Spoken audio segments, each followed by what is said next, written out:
Tingnan niyo po. May tumubong.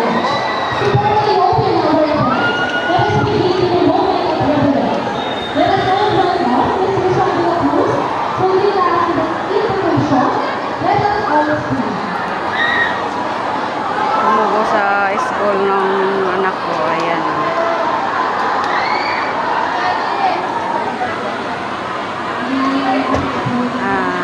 Uhong.